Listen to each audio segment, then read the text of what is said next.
The presenting sponsor of Pod Save America is Blue Apron, the #1 fresh ingredient and recipe delivery service in the country. Those who spend a lot at restaurants or high-end grocery chains can now spend under $10 per person for a delicious meal. Blue Apron delivers seasonal recipes along with pre-portioned ingredients to make delicious home-cooked meals. Customize your recipes each week based on your preferences. Blue Apron has several delivery options so you can choose what fits your needs, and there's no weekly commitment, so you only get deliveries when you want them. The ad's a little longer today. Are you noticing that, Lovett? I didn't. I was just waiting for my turn to talk. Blue Apron knows you're busy, so now they're offering 30-minute meals. These meals are made with the same flavor and farm-fresh ingredients you know and love, and are ready in 30 minutes or less. Check out this week's menu and get your first 3 meals free with free shipping by going to blueapron.com/crooked. That's blueapron.com/crooked. Blue Apron is a better way to...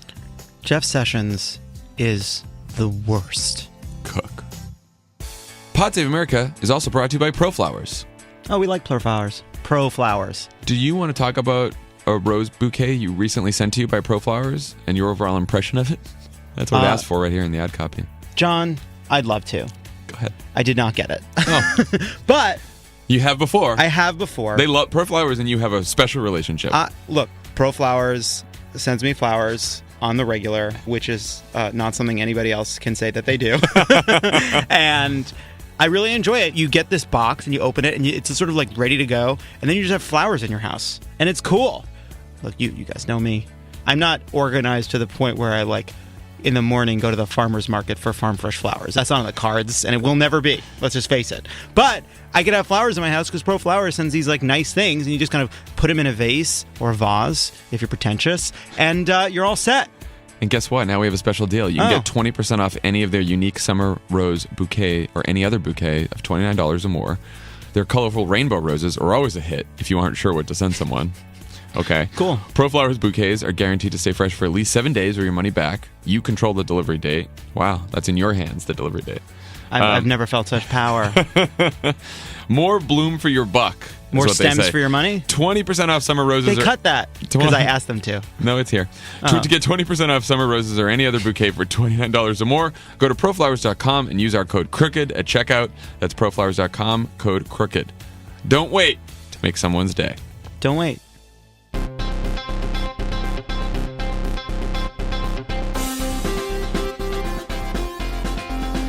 Welcome to Pod Save America. I'm John Favreau. I'm Tommy Vitor. I'm John Lovett. I'm a little bit late.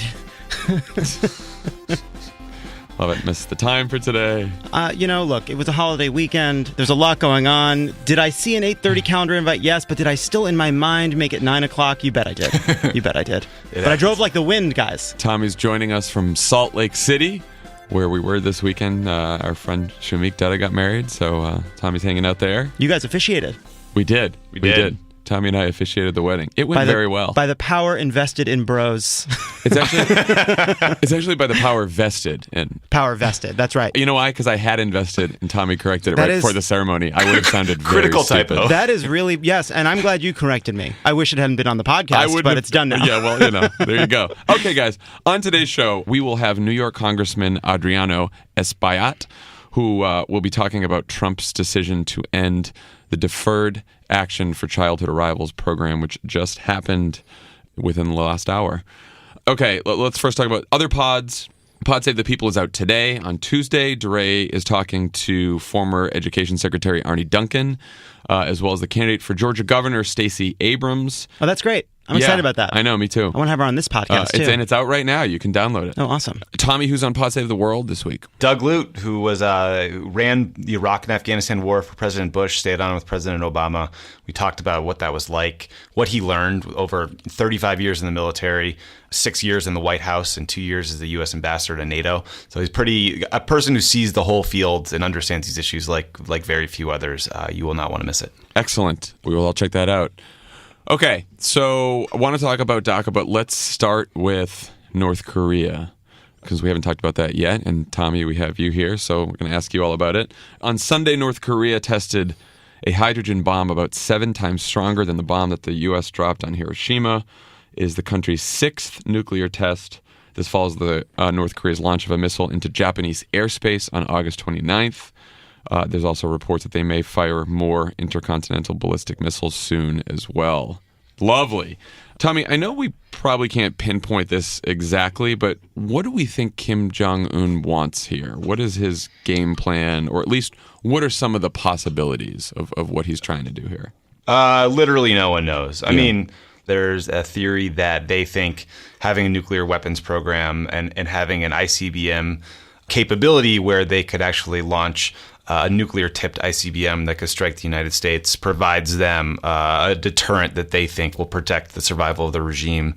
There's others who think that the continued development and tests of these missiles and the nuclear tests are an effort to divide the alliance, divide up the U.S. and the Koreans and Japan and split us up and try to, create diplomatic friction that would, help them sort of get what they want, which is to get us to stop doing military drills with South Korea, or to get the U.S. to pull its troops out of South Korea entirely. So, I mean, there's a whole bunch of different theories.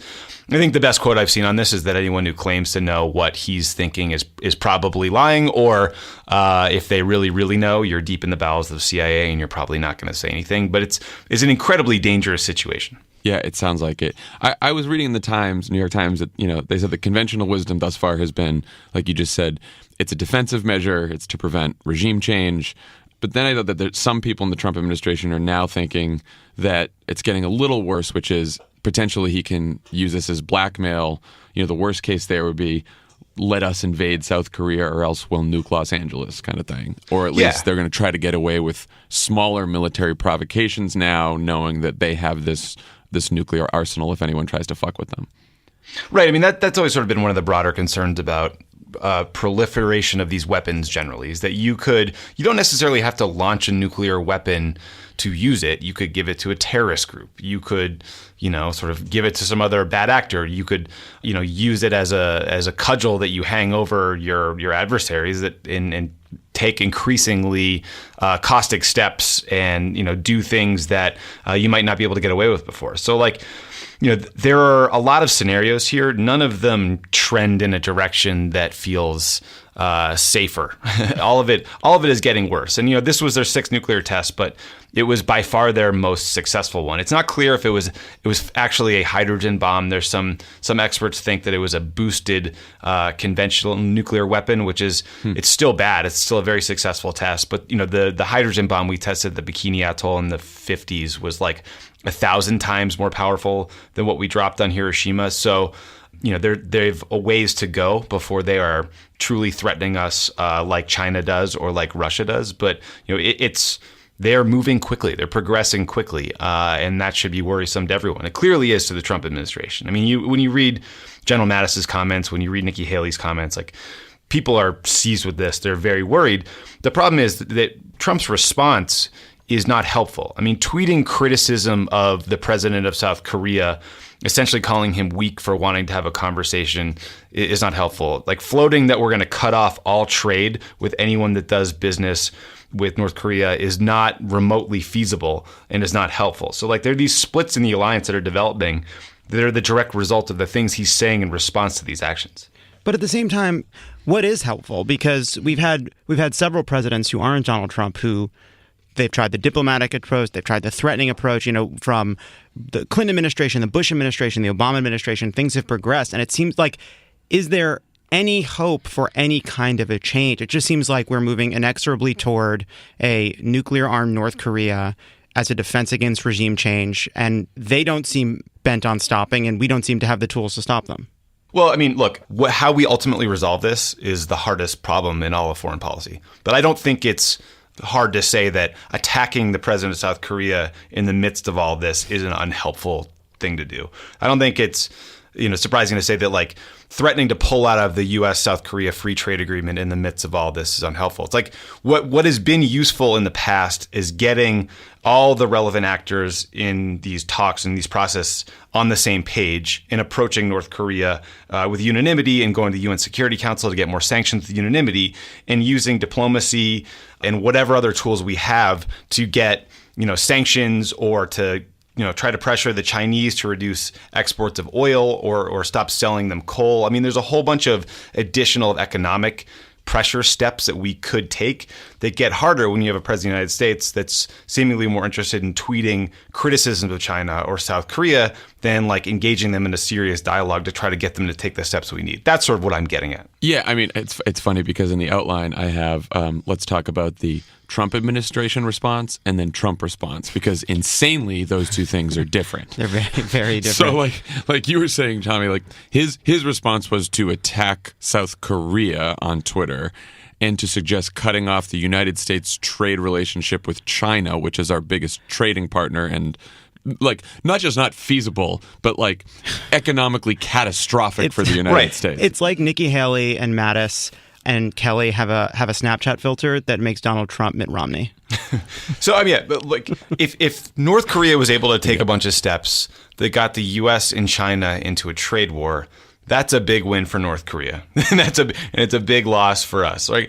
I mean, like they're our biggest trading partner by far. That would create an economic catastrophe. So we don't want that. Yeah. So the less insane step. Let's talk about Nikki Haley. She was at the. She said she was trying to pressure the United Nations Security Council to cut off all oil and other fuels to North Korea, specifically trying to pressure China.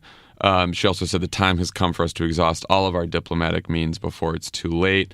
So, would this make a difference, cutting off all oil and other fuels to North Korea if China did this? And would China ever go for this? It's hard to know. I mean, I think 90% of North Korea's trade basically, and almost all of its imported energy is from China. China's overall trade with the North was up in the last year or so.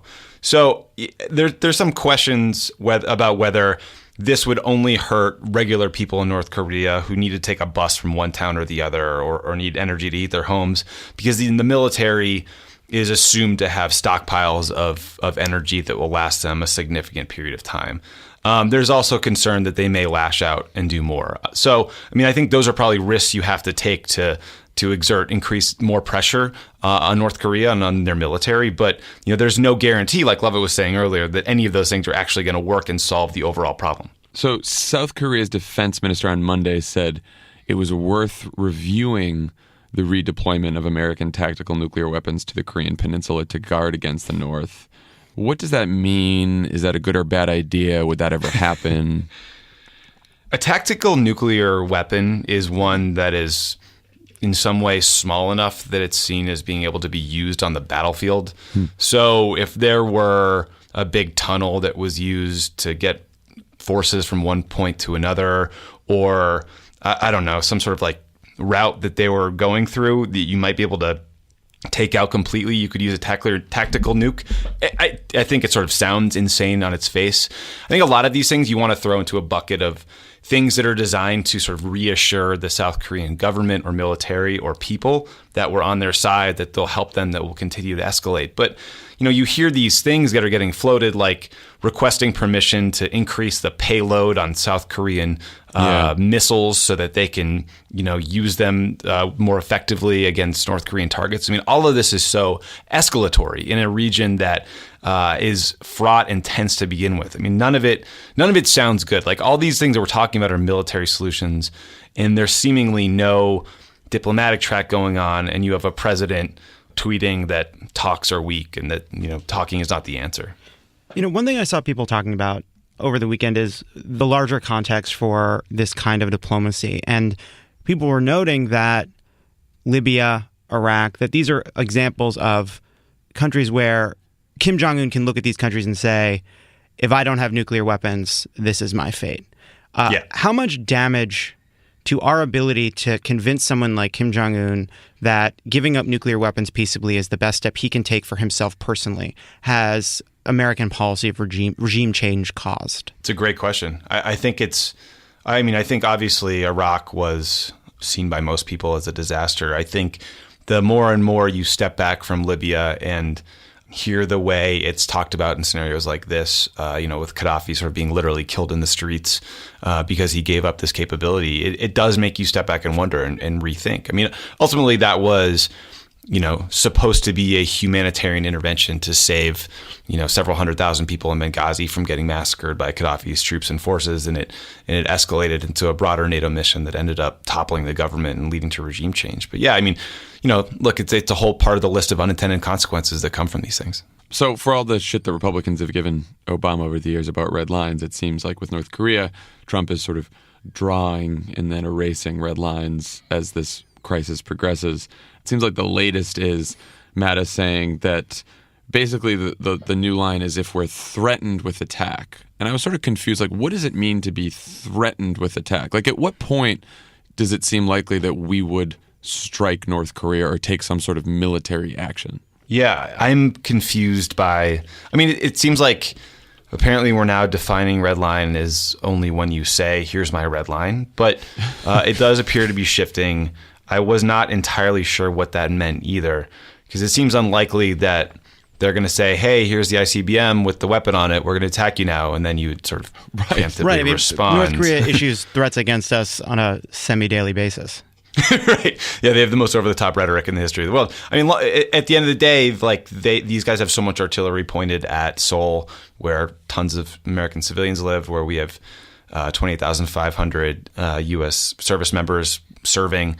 And there's also now apparently have the range to hit Guam, the range to hit Japan. So there's a lot of terrible scenarios where military intervention is taken. Really doesn't seem like there's any good outcomes here, huh?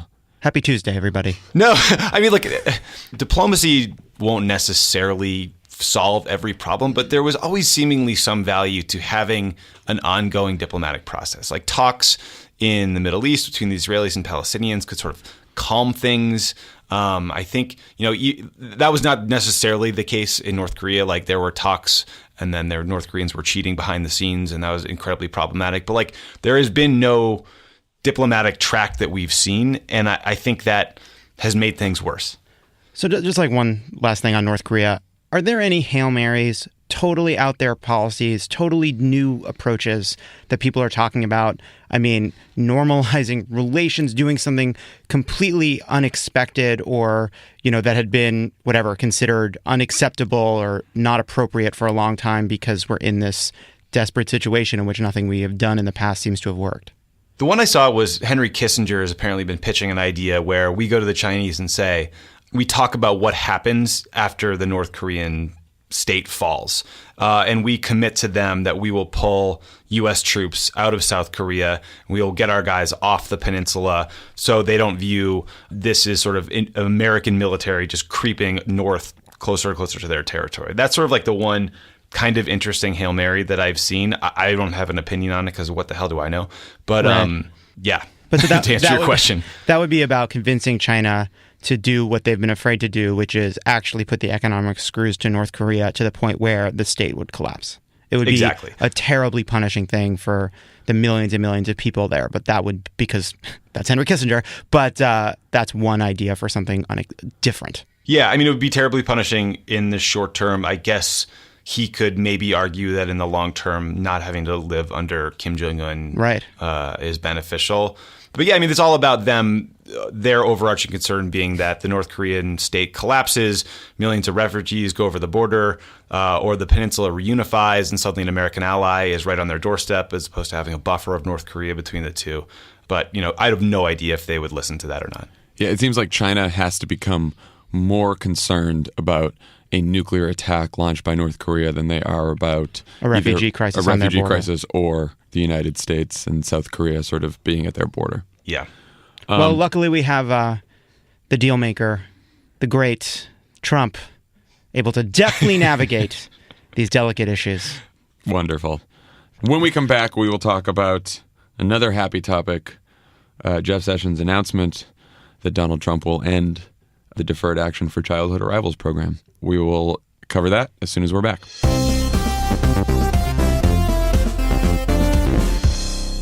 Pod Save America is brought to you by Sonos. Oh, we love Sonos. I love Sonos. Sonos is now in our new house. There was another speaker. We put it in the kitchen. We have a couple different ones. It's surround sound. It was easy. It was the easiest thing to set up in my house. I treated myself this Labor Day weekend. I literally drove to the eyeglasses store to get eyeglasses so that I could play video games. Where does the Sonos come in? So I'm playing a game called Prey, which is awesome. And it's over the Sonos. I have the Playbase, so my TV's on that, and there's a speaker in the dining room. So anyway, we were talking about Taylor Swift put out a minute of her song, and Ronan played it over the sound system. Did you like the new one? I'm not sure yet. The jury's out. I'm not sure about what Taylor Swift is putting out these days. However, I will say it's not Sonos' fault. It's not Sonos' fault that the melody's not where I want it to be. Because it was, you switched it over, we're playing music, and I was like, you know what, enough music. And then just with a click inside the app, all of a sudden, I'm hearing my video game again, and I'm battling the Typhon, and it's all working out. Sonos is offering the listeners of Positive America 10% off one order of $2,500 or less. I like an immersive sim. That's the kind of game I like. For any product on Sonos.com, this offer is available for a limited time only and cannot be combined with other discounts or promotions. You tell the story. Use the promo code PSA10. Capital PSA10 at Sonos.com to receive this exclusive offer. The game doesn't tell me when to go to the bridge. I go to the bridge when I want. Okay, Attorney General Jeff Sessions made an announcement just now that Donald Trump will be ending the Deferred Action for Childhood Arrival program in 6 months. If you are currently a DACA recipient, you can renew your permit for another 2 years. So, as long as your renewal is within the 6 months. Correct. But no new requests for permits will be acted upon. Trump was too much of a politically weak coward to say this himself, and Sessions refused to answer any questions about a decision that may lead to the deportation of 800,000 young people who have lived in America for most of their lives. Just to review, so everyone knows what a DACA recipient is, the average age they came to the United States was 6 years old. The average age of them right now is 26. 91% are employed. 100% have no criminal record. They pay $500 to renew this permit every 2 years, and that gives them the opportunity to work in the United States and pay Social Security and other taxes. I would say this is probably the cruelest decision that Donald Trump has made since becoming president. Yes, I think just ending DACA is the cruelest thing that Donald Trump could do. It is true that he put a 6-month window on it. And because it's Trump, we can't trust them to do anything about it, to successfully pursue a legislative strategy to fix it. But at the same time, clearly he could have ended it outright today if he wanted to. So, well, here's why that's bullshit. I know that was a lot of the reporting leading up to this. I know there's all the White House sources have said that Trump is not sure, and I know Maggie Haberman at the New York Times and people at Politico also believe this, that at the end of the 6 months, perhaps he just quietly extends it because, he didn't really want to end it. I think if that was the case, you would not have... Jeff Sessions came out today. That statement said it is being rescinded. There is a letter sent. The program is being phased out. It is done. So they are giving a transition period, but it did not appear by any means today that Jeff Sessions, the way that he made that announcement, what he actually said at the press conference, is that he was leaving room for this. We don't know if Trump would sign legislation that passes Congress to protect this program. Right. So there's no indication that would happen. Yeah, so this is the problem, one of the many problems with the Trump administration. He consistently tries to use his innate cruelty as leverage, but is too incompetent and undisciplined to successfully do that. He's doing that with the Obamacare exchanges and trying to sabotage them now to no end whatsoever, given that the legislation is dead. He is now threatening 800,000 young people with DACA who now are panicked and terrified because they have no idea if their status will continue beyond this renewal period. Now, but at the same time, you can see how this is Trump as a worse and crueler version of where the Republican Party is, where Jeff Sessions is, where Tom Cotton is. You could imagine another Republican president announcing a plan to phase out DACA as part of a strategy to get something out of Congress, to get border funding, to get a comprehensive bill. Now, because it's Trump, there is no strategy. There's no one competent. There's a general overseeing a bunch of goons who have no ability to work with Congress. If anything, Donald Trump has been a hindrance when it comes to working with Congress. So it's terrifying because he's playing chicken with people's lives, but he has no idea how to work the machine. So it's horrible on that front. That being said, we have a 6-month period in which Congress can protect these young people. I see Democrats today saying, okay, you want Paul Ryan, you say this should be left up to Congress. Jeff Sessions, you think this should be up to Congress. We can talk about the constitutional issues and whether or not it's legal. And, the vast majority of sort of the legal scholars say yes, but it's a extension of presidential power. You want to debate that? Fine. Put it through Congress as a clean bill. Or you want to talk about comprehensive reform. This is your big play for immigration reform, even though you've not talked about that and you've said, tax reform is the next thing. Fine. But clearly Donald Trump didn't want to go out in front of the podium and appease his base and end this thing. And that is a glimmer of hope on this issue. Tommy? Yeah, I mean, I second everything you guys said about the cruelty. It also seems just pretty un-American to punish a kid for something their parents did when they were 4 or 5 years old. God help all of us if that were the law in this country. I find myself increasingly confused by the politics of the issue because you see polling where this 65% of Americans support DACA, but Trump is throwing this back into a Republican Congress and asking them to fix it when nearly all of them voted against the DREAM Act in 2010. So it doesn't seem like there's a ton of hope there because there's so much anti-immigration sentiment in the Republican base. So, I mean, in a weird way, you're seeing these soundings from members of Congress who are talking about their, how concerned they are about this choice. I just wonder if any of them will muster the political will to do something about it. Yeah. I'm not hopeful. I'm not too hopeful either. And you're right. I actually saw a poll this morning that said something like 86% supported people who came here when they were 5 years old staying. And when you get to teenage years, it's like 83%. So you're right. It's overwhelming. I think, Tommy, that the politics on this has actually changed in a very short time because back in 2010, when Obama tried to pass this legislation, you not only had a bunch of Republicans, or almost all Republicans, voting against this.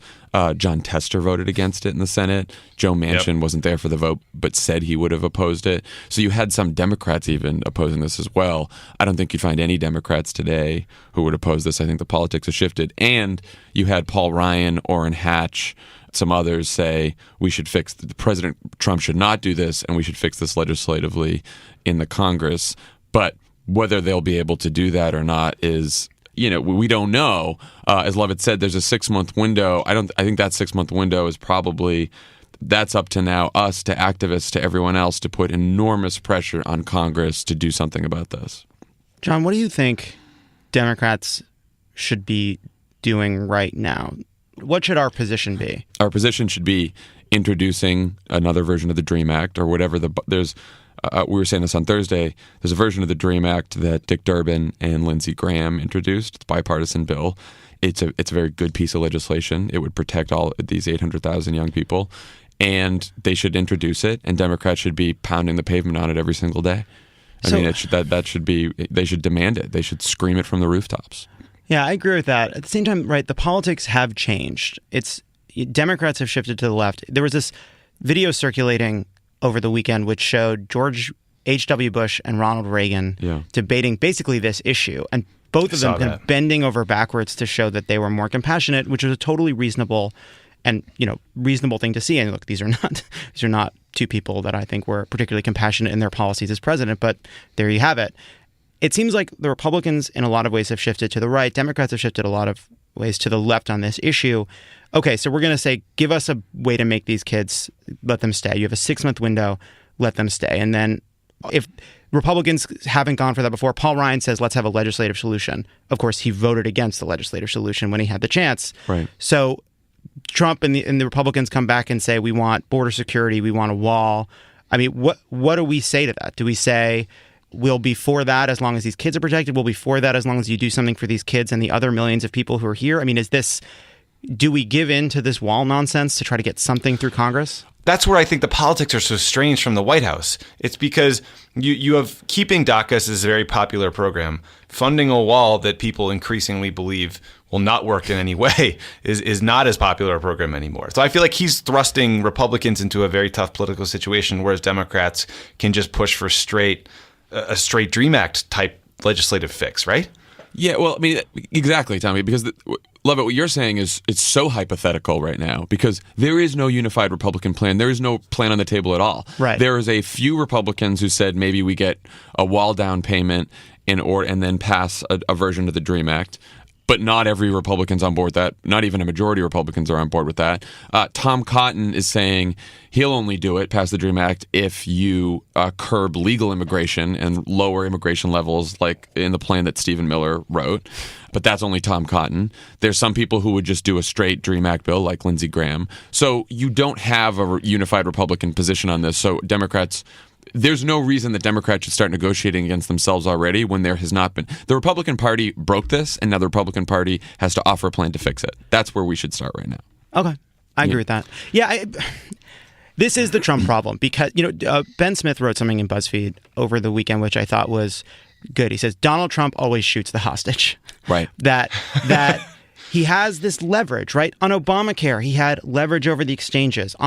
On DACA, he has leverage over these young people. He's leverage. And he spends it in this capricious and undisciplined way without any strategy because there's no one good around him who has the ability to do this. And he himself has absolutely no idea what he's doing and lacks the discipline, resolve, or values to care enough to see anything through. The man wants a wall. If he went out there today and said, I believe the DACA program is illegal and unconstitutional. I don't believe we should be kicking out these kids, but we have this huge problem of illegal immigration and we've allowed this to go on for 30 years. Give me border security and we can figure out the immigration thing together. If he was wanted to use this, he could do it, but there's no impetus. There's no goals to any of this. It's absolutely ridiculous. Well, but see that you just made the point where, like, that's why your original point about how you're thinking it out loud, thinking it through. No, but like there's like a glimmer of hope and all this stuff that he didn't really want to end it. No, that's all fucking bullshit. If he really didn't want to end it, you don't send Jeff Sessions out, who's the biggest opponent of this, and says it is over, it is done. Jeff Sessions did not urge Congress to pass a solution. He didn't do anything. Right. So there's you signal to your base with Jeff Sessions. There is no public statement from the administration today that they actually want Congress to fix it and they're going to sign it. Zero. If Trump really wanted to fix it, he would have done exactly what you just said, Levin. Right, but at the same time, he is worried about his base, and he doesn't want to seem like he's appeasing these people to his base, so you send out the most hardliner to say, I'm ending this thing. But that itself is not necessarily a signal he doesn't want a legislative fix. Again, we know nothing, and the answer is unknowable because Donald Trump wants nothing. Right. But because he sends out his most hardline person doesn't mean that a legislative fix is impossible. That's right, Tommy. But it's just so fun. Like, you have this very hard immigration problem, and seemingly the only solution being floated is a very expensive wall that no one thinks will work. And we're throwing this into the mix in the middle of a month where you're going to have a debt ceiling fight, and you're going to have a massive piece of legislation coming up to fund Harvey relief efforts. And you have a Category 5 Hurricane Irma barreling down on Miami. It's like, what are they doing? There is no chance in my mind that Congress is going to be able to take on something this large and fraught and challenging, which I guess just speaks to the fact that the Stephen Millers and Jeff Sessions of the world know that by pushing this now, it will end DACA, and that's ultimately what they want. They don't care if the process is messy. And we should keep in mind that there will be a lot of talk today about how Trump is cruel, Trump did a bad thing, Trump is incompetent, but this is a bigger problem of like the Trump era here where we only focus on Trump and not any other parts of the politics that are broken. If the Republican Congress does not fix this program, every single member of that Congress is as guilty as Donald Trump. Absolutely. On DACA. It's not like they rubber stamp Donald Trump's agenda or blah, blah, blah. Like, no. Paul Ryan and Orrin Hatch and Lindsey Graham and all the rest of them, if they cannot pass this, they are just as guilty and cruel as Donald Trump on DACA. And every one of them has made this argument about the legality. You can concede that this is an extension of presidential authority. Like, you can even be uncomfortable with the fact that in an extraordinary situation where we have this basically huge extra legal population of people that aren't Americans because they weren't born here but have lived in this country all their life, and you could say the president did something extraordinary. It's an extension of presidential power. I don't support it. That's why Congress should act. So do it. You'll have every Democratic vote. It can pass, but Paul Ryan is afraid to do it because he's afraid of the same people Donald Trump is afraid of, which is why he sends Jeff Sessions out to do his dirty work. Which, by the way, they're afraid because they don't want to make a very simple case, right? Like, they know that the Breitbarts and Fox Newses and everyone of the world was going to say they let a bunch of illegals in here and illegals stay here and blah, blah, blah. And they're ignoring the fact that these people are American. that they are American in every single way, but and it's almost weird that we talk about them as DACA recipients. We use this fucking weird acronym like we do with everything else. I know. We talk about them like there is a separate group of people. They are just like you and I. They have been here since 6 years old. They don't have another country to go home to because they don't know. Many of them don't have families in the countries they came from. They've never lived there. They've never been there. They've grew up in Los Angeles and Miami and all over the country, and they work here and they pay taxes and they study and they defend this country and they're in the military. It is unconscionable that we are going to expel these people from their home country for no reason. It is a made-up crisis. It's a made-up crisis. We talked Ruby Martinez, who works at, I believe, UCLA. She was on Love It or Leave It talking about this, and she's a DACA recipient, and she just talked about how terrifying it is and how heartbreaking it is and how DACA finally gave people legal status, not just sort of the technical paperwork so they could legally get a job, but a feeling like they could plan for their futures and think about their futures because they knew that they weren't going to be deported in the middle of the night. And now all that fear comes rushing back. Yeah. And one of these young Americans is a paramedic who worked 6 straight days rescuing Harvey victims. And we found out that one was killed trying to rescue others during Harvey. And the government won't even give his mother a humanitarian visa to come to Houston so she can bury her son. So these are the stories we're dealing with. We should tell everyone, if you want to stop this, obviously call your congressman, call your senator's office. I think we should, start up everything we did during the fight to save the Affordable Care Act. And if we can, I know there's activists that are holding rallies and they're protesting and they're standing outside of the Capitol today. United We Dream is a good place to go to find out what you can do to take action on this. And we'll be telling you guys a lot of other places to go and to go help over the coming days and weeks. There was one thing we forgot, which is that Jared and Ivanka are against the end of DACA. Yeah, and I'm glad you didn't make that point because I'm sick of talking about those two because they're useless fucking people. Useless. They're useless. All the fucking moderates in the White House are useless. I don't want to hear about them. I don't want to think about them. I don't care about them. Fuck them all. Cool. Okay, when we come back, we will talk to New York Congressman Adriano Espaillat about this DACA decision.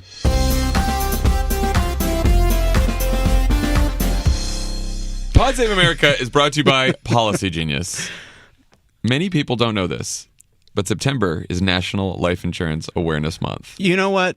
Following on the heels of National Will Month, there's been who said it? You know what? I feel like next year, guys, in charge of Will Month and Life Insurance Month, let's put a month between them. Well, because August, September is dour. It's a time to appreciate life and all the insurance it offers. We're not making this up. Before you revel in the festivities, let's take a moment to reflect on the true message of National Life Insurance Awareness Month. And that message is... You could go at any moment. The message is get life insurance. Yeah, I bet it is. The best place to get the life insurance that you need is PolicyGenius.com. PolicyGenius.com. They compare quotes from America's top providers, which can save you up to 40%. Up to 40%. Applying on Policy Genius only takes 5 minutes. 5 minutes. Less time spent searching for insurance means more time to celebrate the spirit of insurance. In fact, Policy Genius has placed over $5 billion in life insurance, and they don't just do life insurance. You can get disability insurance, renters insurance, I don't like pet this. insurance. Pet if insurance. You've been thinking about getting life insurance, If you've been thinking about it, check out Policy Genius. In minutes, you could save up to 40% on a new policy. 40%. They can tear up your old policies to make confetti for the insurance parade. PolicyGenius.com. Huh? Hey, whoever's doing this copy for Policy Genius, slip us a resume. Yeah. All you other advertisers. Yeah, take a note memo. From Policy Genius. Go check out what Policy Genius is laying down. They have an important but dry product, and they have spiced it up. They understand what we're trying to do. They do. We understand what they're trying to do, and it's a partnership. And all I'm saying is others take note. So PolicyGenius.com, where every month is National Life Insurance Awareness Month. Good for you, Policy Genius. Love That you was guys. a delight. On the pod today, we are very lucky to be joined by New York Congressman Adriano Espaillat. Congressman, you were the first Dominican American to serve in Congress. You're also the first member of Congress to have been undocumented as an immigrant when you were a child. Tell us a little bit about your background and what it was like to be undocumented in America. Well, I came here at the age of 9. I came with my parents on a visitor's visa, and we overstayed our visa, and then we had to go back to the DR and get my legal residency. So that's the status of how we got here. But for some time we were without our documentation, and we were able to finally get our green card, and the rest is history. So you wrote a letter to Donald Trump recently asking him to save the Deferred Action Program. Obviously today, Attorney General Jeff Sessions said it's illegal and that they will be rescinding the program in 6 months. What's your response? I think that he lied to the dreamers and he lied to the American people when he said that they should rest easy. And so, again, we see today how he turned his back on them and the American people, and it's really a troubling time in America when the president says one thing and does another. He's put this 6-month window on this thing. Are you hopeful that Congress can act in the next 6 months to protect these young people? Well, we have a lot on our table. Harvey in Texas and money for that. We have a lot of initiatives that must be addressed, but I see nothing that should have more priority than this. So what do you think the prospects for passage of a DREAM Act in Congress are right now? How do you go about getting some of your Republican colleagues on board? Well, there are some Republican colleagues that seem to want to assist the Dreamers. In fact, even Paul Ryan has said that, instructed or asked the president not to dismantle the program. There are senators, several Republican senators, that also supported the Dreamers, and even one of the attorney generals that was involved in the litigation and threatening to include the DACA students in the current litigation they have on immigration dropped out of the lawsuit. So there is some sentiment out there in support of them, and I am hopeful that this item will take priority when we get back today to D.C. So, as you said, Congress has a lot on its table, from Harvey to the debt ceiling to keeping the government running to, obviously, tax reform has been something they claim that they're going to do next. What legislative steps do you think are worth taking now? Is it worth holding up government funding as much as we can in the Senate? How far should we push to get these DACA recipients saved in the next 6 months? Well, there's two pieces of legislation, one introduced by Congressman Gutierrez, the American Hope Act, and the other one by Senator Durbin, the Bridge Act, which seem to want to address this particular issue. I think we should begin discussions around these two legislative proposals and try to bring closure and a solution to them as quickly as possible. Certainly what we don't want is for this DACA discussion to be linked to funding the building of the wall or throwing another monkey wrench in the way of these 800,000 young people, 60% of which are working, 48% of which already have a bank account. Seeing some level of increase in their salary. 30% of them already have a credit card. So it's not only inhumane to disconnect them from their experience as American, it's economic malpractice as well. And so I ask that this be set as a priority and that we begin the discussion of these two pieces of legislation that have gained bipartisan support, and we can make this a priority when we get back to D.C. today. What would sensible immigration reform look like if we were doing sort of a comprehensive type of immigration reform right now? Because obviously what we need to fix the system goes far beyond protecting these young Americans. Well, a comprehensive immigration reform will bring a pathway to, first, a legal residency, a conditional legal residency, permanent legal residency, and ultimately citizenship. And so this is what most countries that engage in a comprehensive immigration reform system or initiative, this is what they put forward. And it should not be any different in America. So we must bring some level of process through which undocumented people get a conditional legal residency that will then become permanent legal residency, a green card, if you may, with the ultimate goal that they may have a pathway to citizens down the road if they abide and play by the rules, they work, if they pay their taxes, why not make them American? So as part of comprehensive reform, there's always been a border security component of it. Would you support that, having border security and restrictions on legal immigration as part of a comprehensive plan that included helping the Dreamers? We strengthen our borders. I don't believe in building a wall. We can put more border patrol. We can deal with technology that's available right now to secure the border better. I think the wall is a bad symbol. It doesn't help security in no way, shape, or form, and it's really costly, and it sends a bad message across the world that America is now, a close society, that it is a close society to people, to outsiders, if you may. And so there's no objection from me in strengthening border protection, although I would not support the building of a wall. But so the wall is like a dumb thing Donald Trump backed into because it got applause at his rallies. Yes, it's a bad idea, and perhaps he got, he heard the applause and felt that, he would get some political cheap shot from it and boost his ratings, and now he's sort of like committed to it. But I don't see how it works. It will be costly. How can you take money to build a wall when we really got to rebuild Houston right now and Texas? So this is where we're at right now. Congressman, what are you telling your constituents who may be affected by the Trump administration rescinding DACA? Well, first and foremost, I'm telling them to be serene and to be waiting for the legal interpretation, the correct legal interpretation of what all this means.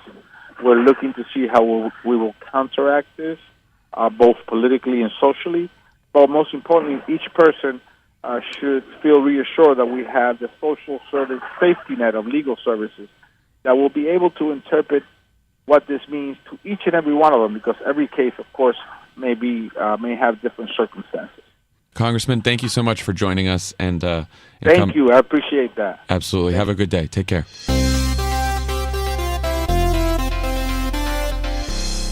Pod Save America is brought to you by Peloton. Peloton. Want the convenience of joining a group cycling class? Sure, I do. Whenever you want, right in your own living room? Seems impossible. Don't let a busy schedule keep you from getting a great workout in. I am busy. Skip the commute to the gym and let the workouts come to you. Finally. Why do you like Peloton, Love it?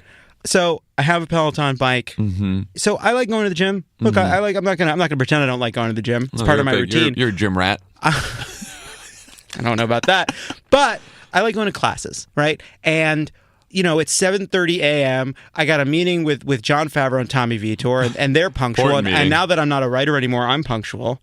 And I realize I don't have 45 minutes because actually going to a gym class takes an hour and a half because you got to get 15 minutes there. Then you're milling about. You got to get it there early. Then by the time you go, it takes a lot of time. But if I have just the 30 minutes or the 45 minutes, I jump on my Peloton. And it's great because there's all different lengths of classes and you can do different kinds of classes. And so it's like, okay, I have 30 minutes to work out. I'm going to jump on this bike. I'm going to do a 30-minute thing, and it's great.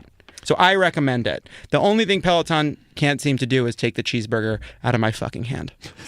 Discover this cutting-edge indoor cycling bike that brings the studio experience to your home.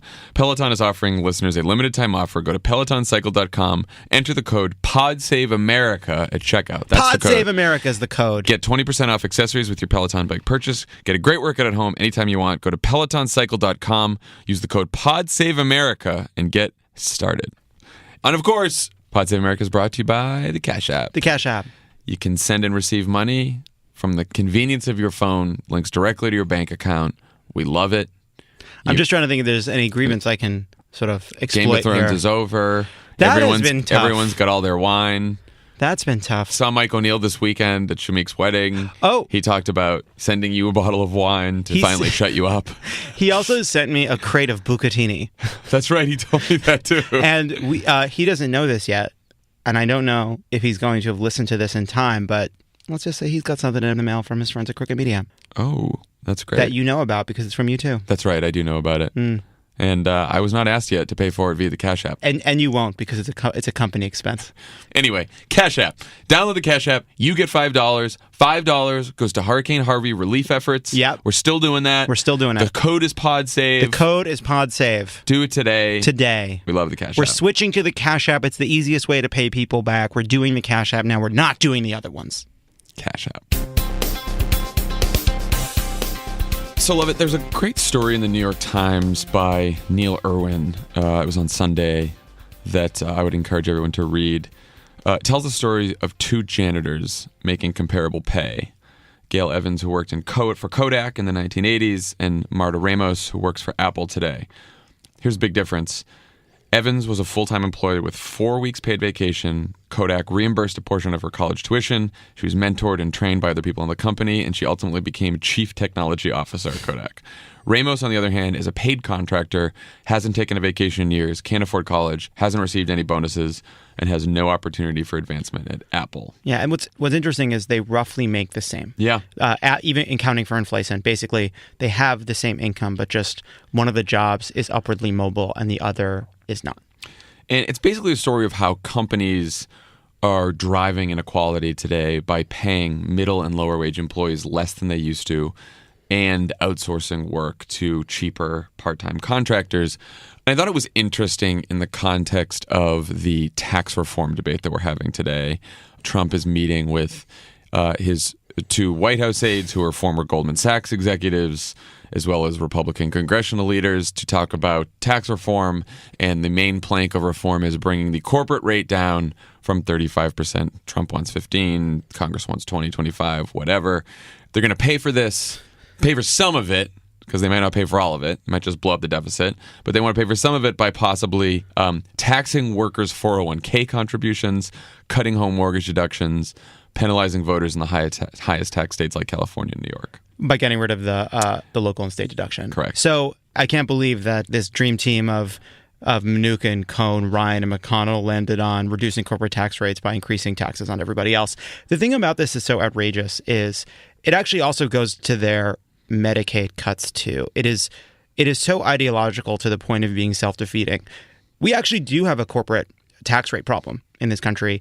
I don't care where the rate lands, but we have a jury-rigged Rube Goldberg contraption of lobbyist-financed tax breaks and loopholes that riddle the corporate tax rate to the point where even though we have a internationally high corporate tax rate, on average companies pay less, and then some companies pay zero, some companies pay the main rate. It's really, really unfair. So you want to reform the corporate tax rate? That's something that makes you really excited. More power to you. There is no reason whatsoever to pay for a reduction in the corporate tax rate with money taken from the individual earners in this country. You want to cut loopholes? Go crazy. Have a good time. But then you're going to pay for it by making people pay more taxes on their houses or pay more taxes on their retirement savings. It makes absolutely no sense whatsoever. Seems like there's a bigger issue here, which is the defining challenge of our time that we have not been able, political challenge, economic challenge, is that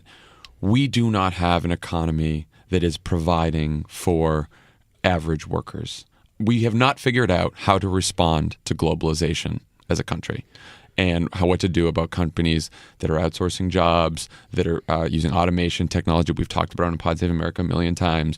We're very comfortable saying that in the 2016 election, Hillary Clinton did not break through with an economic message that would have meant something for working people, right? And we sort of now, I read this story and I'm like, we sort of lose sight of the economic challenge at the heart of all of our political problems with all these other Trump fights that we're having right now. And for the longest time, the Republican Party's answer to that story about those 2 workers in different times working at Kodak and Apple is everyone's being strangled with regulations and high taxes, and if we only cut regulation and lower taxes, everything will be fine. We saw through the 2000s that's not true, right? That didn't work in the Bush administration. Yeah, they've said growth would solve every problem, but it doesn't. And it did. And there was always also a wink and a nod for the Republican Party to, oh, and by the way, yeah, maybe immigrants are taking your jobs too, right? That was always a subtext. Now, that is the primary plank of Donald Trump's campaign and administration, right? Donald Trump's answer to that story, that New York Times story, is immigrants are taking your jobs and foreign workers are taking them when their companies are outsourcing them. That's his problem. But he still has this Republican Party with Paul Ryan and Mitch McConnell and his Goldman crew who are saying, no, cut the corporate tax rate. Fundamentally, I think that the Republican Party just does not recognize economic inequality as one of the great challenges in the economy. They view it as a problem, but they view it as a problem you can solve, again, still with deregulation and growth, except for Donald Trump, who ran on this nationalist platform. But at the same time, the Democratic Party's answers have been insufficient. That was what I was thinking as I was reading the story. And I actually was thinking of another story that came out over the weekend, which is the fact that on college campuses, most colleges now are employing huge numbers of adjunct professors who are not full-time, who don't make as much money, who are not on tenure track. And I found myself making a connection between the contracted janitors at Apple HQ and a young grad student who can't get a job as a professor and people driving for ride-sharing companies. And then you look at what Democrats are offering, and it's at the kind of the end of this structural inequality, right? It's earned income tax credits and raising the minimum wage and shifting to a more progressive tax system. Now, those are all really smart things to do. If you look at an economy that all the gains and all the rewards are going to the top earners and to the corporate and to corporations like companies like Apple sitting on tens of billions of dollars, trillions not invested in the economy. If you look at that and you say what we need to do is cut corporate taxes and widen the base so you shift the burden of taxes onto middle class people, that's insane. But at the same time, our answer is sort of at the kind of mouth of the river. Like, we're not at the problem, which is what we do about the fact that a technologically sophisticated, globalized economy has left working people without the leverage that they used to have. And I was also, the decline of unions is part of this. The fact that we're now, I think it's down to 6.7% of, it was Labor Day, 6.7% of the private sector is now unionized, the lowest rate that it's been in 100 years. You can make a connection between rising economic inequality and the decline of unions in the private sector. So we have these big structural forces, consolidation of companies into these behemoths that are not responsive either to their workers or to consumers, to automation that has made people more productive, which means you need fewer employees. So, when the center left and the center right are failing to offer solutions to these fundamental problems, you have people like Donald Trump who can emerge from the wreckage and say, all of your mistrust, all your anger, it's fair. Here's who you can point it at. So what should Democrats do then? What's the plan? That's a great question, John. There you go. But we've been talking about, look, you and I and Tommy, we've started this company and it's gave us this platform and we're talking to people that we can sit down and have conversations with. And we put this question to a lot of different kinds of people and the answers aren't great. There's it's really, really hard. But so it's actually just something, I am fascinated by this question because I think that answering this question is fundamentally the answer to how we can win in our politics, but also just actually help people. I mean, it seems like there's only three. Well, as Democrats or people on the left in general, it seems like we would say there's three different components to fixing this problem. One is making sure there are jobs that pay well for people, right? That seems to be almost the trickiest thing to legislate or to create a policy around. The second plank would be making sure that people have the skills and education to get the jobs that pay well. Now, I did some digging into the good old Better Deal plan, which, again, part of the problem with Better Deal is you lead with the slogan, no one knows what's in the deal. Everyone only knows there was an argument about the slogan. But if you look in there, they have tax incentives for employers that invest in workforce training and education, apprenticeship for workers. Now, we can certainly argue over, do tax incentives really make a difference, or should we require apprenticeships and skills training and stuff like that? Whatever, we can have that debate. But it seems like you need some sort of robust program in this country where employers or the government, whatever, are offering people apprenticeships, training, skills, that's how that woman at Kodak was able to become chief technology officer, is she got all these apprentice programs and skill training programs. And the people who do succeed at some companies today are getting all those kinds of skills-based training. And then the third bucket of things is making sure that you have all of sort of the safety net and the benefits to whether it's vacation, child care, living wage, retirement. And perhaps we should be talking about a robust program for contractors, independent workers, part-time employees, so that they're getting the same kind of benefits and guarantees that full-time workers are getting in this country. That's interesting. Yeah. So stepping back from let's look at those pieces. So yes, and this is why I think Bernie campaigning on universal college was an important thing to happen for the Democratic debate. So whether it's apprenticeship programs that are funded by the government or that we make it intensive for companies to do themselves, you're right. Sort of training, universal higher education available to people. I think that's part of it. one other piece of this, by the way, is immigration reform, because getting people out of the shadows and legal is one of the ways you make sure that people aren't being paid under the table less, and you can see wages start to rise, because pressure on wages at the bottom is a piece of this. The other part of it is consolidation of big companies. Big one. And that was in the better deal That thing, is too. in the better deal. And even people on the left applauded that as well. And I do think consolidation is a huge... I mean, automation's a tough one, and we have not found any good answers on the automation We know, challenge. and we've asked, and we're asking. But consolidation of companies is something that government can do something about. And in fact, many on the left, including us, would argue that government exists to do something about. And this is one of those places where the left critique of the donor class having too much influence is really important, because certain things become impossible to imagine, right? The breaking up of big companies that treat consumers like shit and don't pay their employees enough because they're monopolies or monopolistic, or part of like a trio of companies that are setting prices together and kind of dividing up in the country into feudal manners, seems impossible when you're raising money from all of these places. But I think we need to sort of widen the scope of what's possible. Yeah. And you know, the union question, I think, is a really hard one, because the decline of private sector unions has had an impact. You think about this, contractor who isn't in charge of their hours. And by the way, this extends beyond sort of contractors at big companies. This is a problem for a lot of people, from Walmart to Starbucks to a lot of service economy jobs.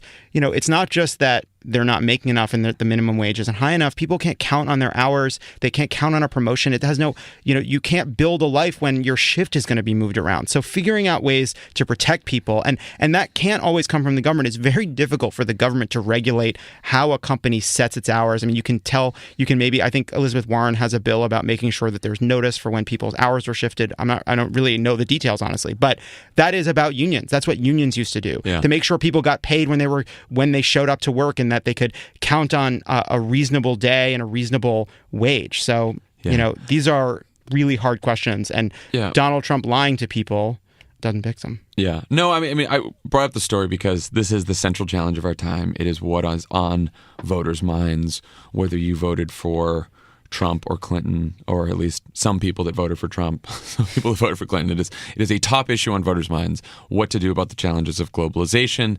Donald Trump, we have said a million times, it's no secret that we think he has no good and practical answers to this. We do not believe the Republican Party, the establishment Republican Party, has any good or practical answers to this. If anything, they make matters worse. And Democrats must find an answer in 2018, 2020, and beyond to this question. They need to think about Marta Ramos working at Apple and what we can do for her, why she would vote for a Democrat. That's what we need to think about. And we don't spend enough time talking about it. So, No. So we started here, but we should... and we're, every time we ask a Democrat who we have on the show, politician, they say they do the front end, automation, this is a problem, here's the problems we have, and we need good answers on that. And so far, I think some of the roots of some of the answers are there, as we just went over, but I think we have not. We haven't gotten there yet. Yeah, it's the seeds are there to some of the stuff. This isn't like we're not. I don't think the answer to all these questions is going to be some unknown giant single solution. It's going to be a collection of. It's similar actually to climate change in that it seems insurmountable, but then you look and you realize actually it's a collection of steps. Each one is possible and reasonable, but taken together makes a massive difference in people's lives. And I think that the better deal, for all the criticism it got, was an important first step. I wonder how big of a deal we can make about monopolies and consolidation. I don't know like how much that'll appeal to people. I know that everybody hates their cable company, and I know everybody hates the airlines, but I don't know if people can grab onto that, because anyone who claims to think this is easy or that they are confident in their way to address these problems or even talk about these problems is not being honest. Yeah. Well, hopefully we can have a good faith debate about this. I think, you know what, John? I think we already have started one. Now let's go back to Twitter. 104 #jobs. All right. That's all the time we have for today. Is it? It is. That's a shame. Yeah, we've gone on a little while now. Anyway, that's all. Anything in the outro you want to say? I talked to Chuck D and Tom Morello. That was Love great. It or Leave It. I love the episode. I listened to it on the flight home yesterday. Love It or Leave It. It's coming along, guys. If you haven't checked it out in a while, look, you launch a show, you try, you learn. I've never hosted a political chat show at a comedy club once a week, and now I have, and I like it. Okay. John, how are you? I'm great. The music is going. We're in the outro. This is me procrastinating from going to work. Well, we have to go do some ads now. Oh, yeah. All right, we're going to go do ads. End Bye, the guys. show.